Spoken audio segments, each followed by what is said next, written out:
when you need to know how to spend your birthday money. Sweet Dan's Comic Reviews.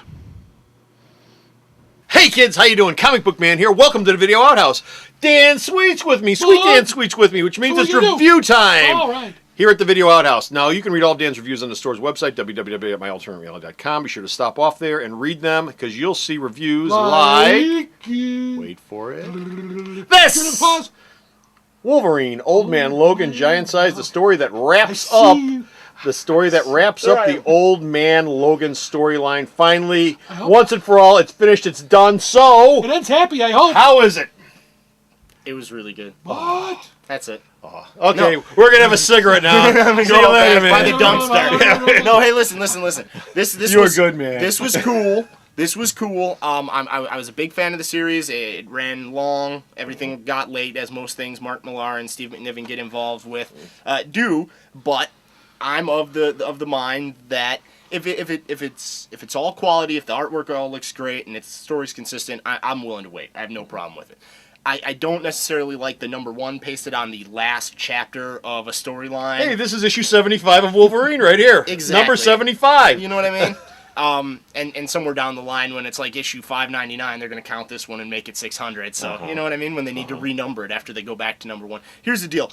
Great epic storyline by Mark Millar. He does these great widescreen takes on heroes. It's not epic in the sense that this is going to cause a new darker reign or a dark rainier or something like that than the day previous, but Well, it's a personal story. It's all about Wolverine. it's a great And the Hulk. end of the world. Well, this issue is all Wolverine and Hulk stuff, but the whole journey has been Wolverine as Logan, because he's no longer Wolverine and hasn't popped his claws in about 50 years, and Hawkeye. Yes. Traveling across the country in the spider buggy to deliver some goods to somebody who turns out to be the Red Skull. So there's a lot of blood and a lot of guts and a lot of fighting, and what he does with all the issues that ran in the normal series is he draws your attention away from what happened in the very first issue and then draws it all back around full circle for this issue. You go back home to Wolverine's ranch, you find out his family's been killed by the inbred children of Bruce Banner and Jen Walters. I hate it when that happens. And I just really wanted to note the inbred part, because I thought that was really funny. The inbred cracker-ass children Banjo She-Hulk and Banjo Hulk. playing Deliverance slopping. It's really kids, cool. yeah. And I mean, and they look like it. I mean, they really got it down. So from first page to last, it's blood and guts and mayhem and carnage. Maybe not the last, but I think there's like 2 pages toward the end where he rides off into the sunset or something. I'm not ruining anything for anybody. A la Shogun Assassin. Sure. You know, or like Shane or Hondo or whatever other Western you want to compare it to. I know Lone Wolf and Cub. All right, Lone Wolf and Cub. That's what I was looking for. Yes, Lone Wolf and that's Cub. that's Lone Wolf and exactly Cub. what it is. Lone Wolf and Cub.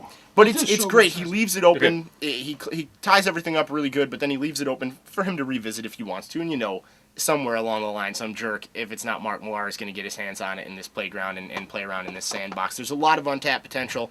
Oh, gee, you think they'll revisit this again and beat it into the ground like everything else Marvel does? I don't think that'll happen. Marvel Zombies versus Old Man Logan. No. Could it sell a ton? Wolverine Old Man Logan meets Marvel Apes. There you go. Yeah, Right there you go. That'll be good. Yeah. I still think the storyline as a whole will probably go down as one of the best storylines within the Wolverine book. It's the best Wolverine story within his own ongoing series. Everything else he's involved in, every 8,000 other Marvel monthly titles he's co-starring in, don't count.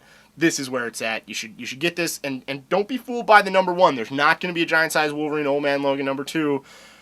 So, like I said, that we know of. I don't think they should have tricked readers like that. I think they should have just left it giant-sized Wolverine Old Man Logan. Don't bother putting the number on there. People that are going to buy it are already looking for it. So, you know what this reminded me of a lot? I don't know. Batman story. I'll tell you why.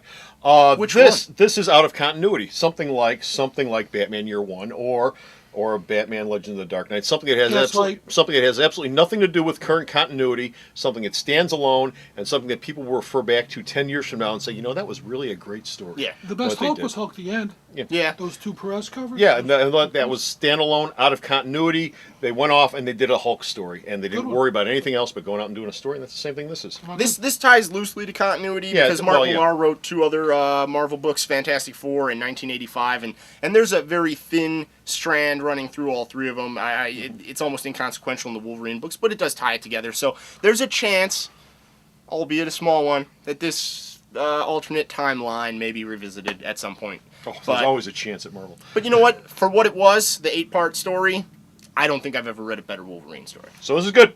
Get it? Yummy. Go to the store's website, www.myalternatereality.com. Read this review. Watch this review. And until next time, this is Comic Book Man. Sweet Dan. Saying Bye!